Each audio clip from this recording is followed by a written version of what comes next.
அனைவருக்கும் வணக்கம்.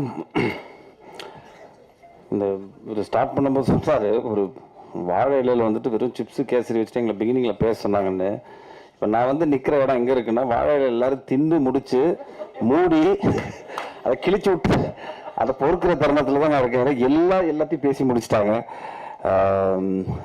ஸோ அதனால் ஃபஸ்ட்டு ரொம்ப நெகிழ்ச்சியான ஒரு ஈவினிங்காக இருந்தது. என்னென்னா, தன்னோட குடும்பத்திலேருந்து ஒருத்தர் வந்து வெளியே வந்து ஒரு படம் பண்ணுறோம் அப்படிங்கிற ஒரு விஷயத்த பத்திரிகை நண்பர்கள் சேர்ந்து கொண்டாடி ஒரு தருணம் ரொம்ப அழகான தருணம். ஏன்னா எல்லாரும் சேர்ந்து வளரணும், அடுத்தவங்களோட வெற்றியை பார்த்து நம்ம சந்தோஷப்படுற ஆட்கள் ரொம்ப கம்மி. ஸோ இந்த மேடையில் அது நடந்தது ரொம்ப நெகிழ்ச்சியாக இருந்தது.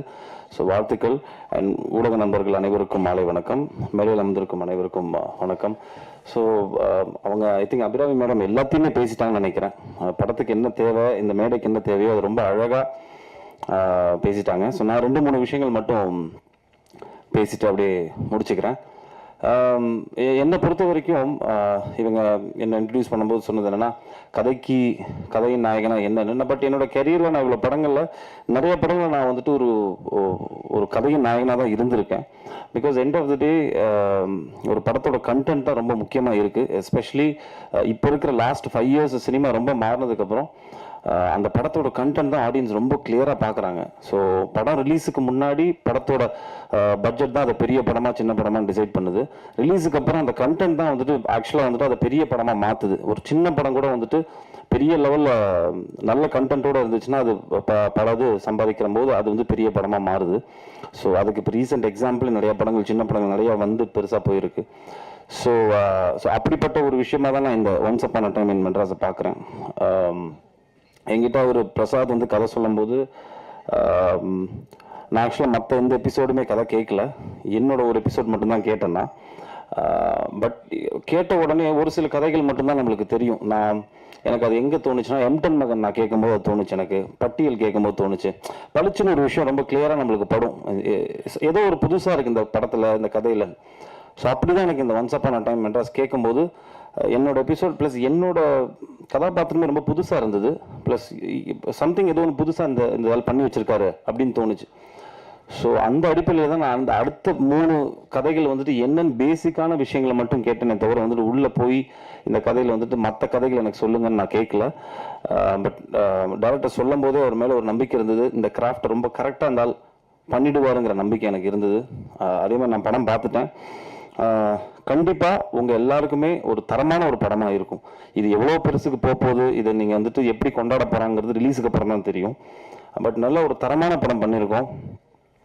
ரெண்டாவது, இந்த மொத்த டீம்லேயுமே வந்துட்டு ஒரு பெரிய ஒத்துமை என்னென்னா, நான் அப்படியே யோசிச்சுட்டு இருந்தேன், இங்கே இருக்கிற ஆர்டிஸ்டாக இருக்கட்டும், இந்த ப்ரொடியூசர்ஸாக இருக்கட்டும், யாருக்குமே எந்த பின்புலனுமே இல்லாமல் ஸ்க்ராட்ச்லேருந்து வந்து கஷ்டப்பட்டு சினிமாவில் ஏதோ ஒரு விஷயத்த நம்ம பிடிக்கணும், ஒரு இடத்த பிடிக்கணும்னு இருக்கக்கூடிய நபர்களாக தான் நான் பார்க்குறேன். இப்போ இவங்க எல்லாருமே இருக்கட்டும், எல்லாருமே மேடையில் இருக்கிற எல்லாருமே இருக்கட்டும், 0லேருந்து ஆரம்பித்து சினிமாவில் நம்ம அடுத்த லெவலுக்கு போகிறதுக்கு என்ன பண்ணணும்னு டெய்லி யோசிச்சுட்டு இருக்கக்கூடிய கேரக்டர்ஸாக தான் எல்லாருமே இருக்காங்க.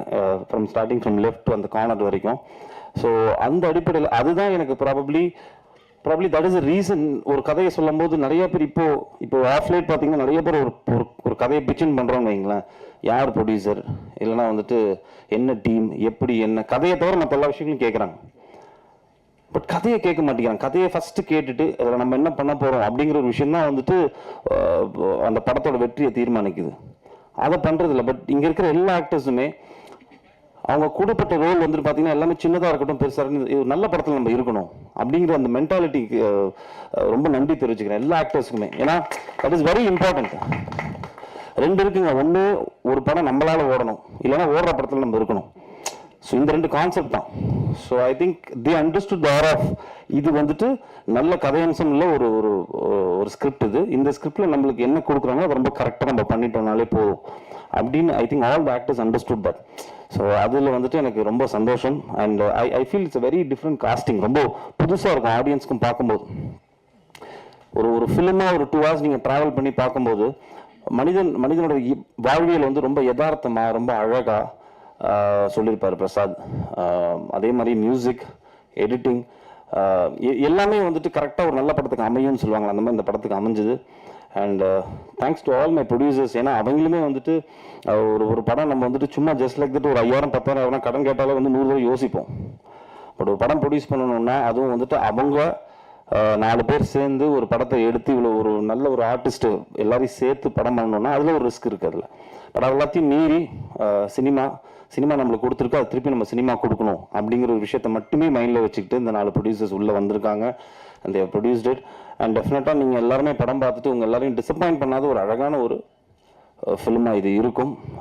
பத்திரிகை நண்பர்கள், ஆனால் பர்சனல் நோட், எனக்கு நான் ஆக்சுவலாக ஒவ்வொருத்தரோட பெர்ஃபார்மன்ஸஸ்லாம் சொல்லணும்னு நினச்சேன். ஐ திங்க் அபிராமி மேடம் எல்லாத்தையுமே ரொம்ப அழகாக வந்துட்டு போஸ்ட்மார்ட்டம் பண்ணிட்டாங்க அழகாக. ஸோ எனக்கு எல்லா ஆக்டர்ஸுமே ரொம்ப யதார்த்தமாக நடிச்சிருந்தாங்க நான் படம் பார்க்கும்போது. Because I am a guy who believes in more of realistic acting. இங்கேருந்து தோன்றது அப்படியே நடிக்கணும் அப்படிங்கிறது ஒரு நினைக்கக்கூடிய ஒரு ஆக்டர் தான். ஸோ அந்த மாதிரி எல்லா ஆக்டர்ஸுமே நடித்த மாதிரியே ஒரு ஃபீல் வரல. Everybody understood the role. And so congratulations to all the actors and the DOP and the team. எல்லாருக்கும் வாழ்த்துக்கள். ஸோ நான் வெரி பர்சனல் அதுக்கு நான் வந்தேன். எனக்கு பத்திரிகை நண்பர்கள்லாம் இவ்வளோ வருஷமா யாரோ சொன்னார், தினகரன் தேவராஜன் சொன்னார், இப்போ நாளைக்கு தான் வந்துட்டு 21 years ஆஃப் பாய்ஸ் அப்படிங்கிற மாதிரி சொன்னாங்க அவங்க. ஸோ இந்த 21 வருஷமா என்றைக்குமே நான் நல்ல படம் கொடுக்கும்போது பத்திரிகை நண்பர்கள் என்னையும் சரி என்னோட பெர்ஃபார்மன்ஸாக இருக்கட்டும் இல்லைனா அதை சார்ந்த படமாக இருக்கட்டும் என்றைக்குமே என்கரேஜ் பண்ணியிருக்காங்க. ஸோ அந்த அடிப்படையில் so I think this year is gonna be a good year for me with couple of good lineups. So அதில் once upon a time in Madras வந்துட்டு ஒரு நல்ல படமாக இருக்கும் அப்படிங்கிற ஒரு பெரிய நம்பிக்கை எனக்கு இருக்குது. ஸோ ஊடக நண்பர்களோட சப்போர்ட் ப்ளஸ் அஃப்கோர்ஸ் ரசிகர்களோட சப்போர்ட் என்றைக்குமே இருந்திருக்கு.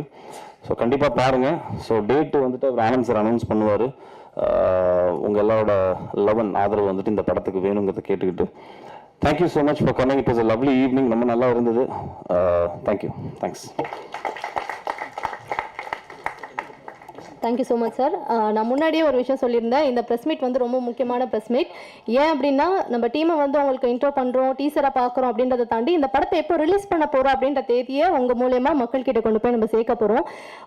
ஒரு படத்தை வந்து இடையூறே இல்லாமல் எடுத்து முடிச்சு அந்த படத்துடைய ப்ரொமோஷன்ஸ்லாம் சக்ஸஸ்ஃபுல்லாக பண்ணி ரிலீஸ் வரைக்கும் கொண்டு போகிறது எவ்வளோ டஃப்பான விஷயம் அப்படின்றது சினிமாவுக்கு வெளியில் இருக்கவங்களுக்குமே வந்து இப்போ ஆப்வியஸாக எல்லாருக்குமே அது தெரியுது. ஸோ அதெல்லாம் கடந்து இந்த படத்துக்கான டேட்டை முன்னாடியே வந்து குறித்து வச்சுட்டு ஒரு பிரஸ் மீட்டை பண்றாங்க அப்படின்னா இந்த டீமுடைய கான்ஃபிடன்ஸ்க்கு ஒரு மிகப்பெரிய வாழ்த்துக்கள் வந்து இந்த தருணத்துல நம்ம சொல்லிடணும். ஏன்னா பிரஸ் மீட், ஆடியோ லான்ச் எல்லாமே முடிச்சுட்டு அதுக்கப்புறமா தான் நிறைய படங்கள் வந்து டேட்டை வந்து அனௌன்ஸ் பண்ணுவாங்க. பட் டேட்டை முன்னாடியே அனௌன்ஸ் பண்ண போறாங்க நம்ம டீம். ஸோ டேட் அனௌன்ஸ் பண்றதுக்காக ப்ரொடியூசர் அவர்களை அழைக்கிறேன்.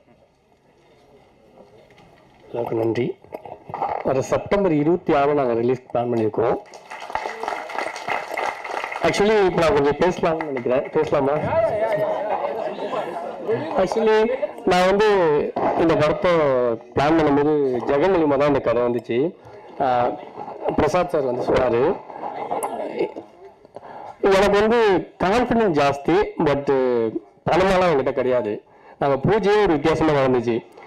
ஒரு ஃப்ரெண்டுக்கிட்ட காசு கேட்டேன். ஃபர்ஸ்ட் நாள் வந்து பூஜைக்கு பிளான் பண்ணிட்டு ஒரு ஃப்ரெண்டுக்கிட்ட காசு கேட்டேன். அந்த ஃப்ரெண்டு தரன்ட்டு திடீர்னு தரல. 7 என் கையில் காசு இருக்கு. சாமி ஃபோட்டோ பூ மட்டும் வாங்கிட்டேன். தேங்காய்ங்கிறதுக்கு காசு இல்லை, பச்சையாக சொல்லலாம். அப்புறம் பிரசாத்துக்கு வந்து சாமி கும்பிட்ற பழக்கம் கிடையாது டேரக்டருக்கு. எனக்கு என்ன தோணுச்சுன்னா, இருந்தாலும் எப்படியாச்சும் உள்ள கொண்டு வரணும் சாமி கும்பிடு. தேங்காய் நீங்களாம் வாங்கிட்டு வரீங்க, ஸ்வீட் நீங்களாம் வாங்கிட்டு வரீங்க அப்படின்னு. அப்போ சுகில் கேட்டப்பலாண்ணா உண்மையும் நம்ம படம் பண்ணிடுவோம் வேணா அப்படின்னா. கண்டிப்பாக பண்ணுவோம் சுகில், நம்பிக்கை வைங்கண்ணா. சரிங்கப்பா. அப்புறம் அபிராம் மேடம் கிட்ட ஜெகன்மா பேசியாச்சு. அபிராம் மேடம் ஓகே அப்படின்னா அவங்களுக்கு ஒரு டேட்டில் அட்வான்ஸ் தரணும்னு சொல்லிட்டோம். அப்போவும் மறுபடியும் ஒரு ஃப்ரெண்டு கிட்ட கேட்கும்போது மச்சம் ஒரு 4 நாள் ஆகுண்டான்ட்டான். என்ன பண்ணுறதுன்னு தெரில. அப்போ ஆன்லைனில் லோன் போட்டோம். கரெக்டாக 1 லட்சம் ரூபா தான். அது 4500 பிடிச்சிட்டு 95,500 தான் வந்துச்சு.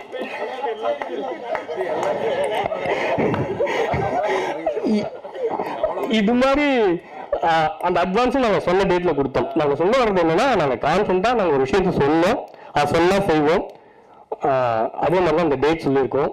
கண்டிப்பாக செய்வோம், நம்புங்க. Thank you sir. ஃபர்ஸ்ட் நீங்க பேசும்போது ப்ரொடியூசர் பேசலையேன்னு வருத்தப்பட்டாங்க. இப்போ நீங்க பேசும்போது ப்ரொடியூசர் பேசுறாரேன்ட்டு வருத்தப்படுறாங்க சார். அந்த மாதிரி பேசுறீங்க.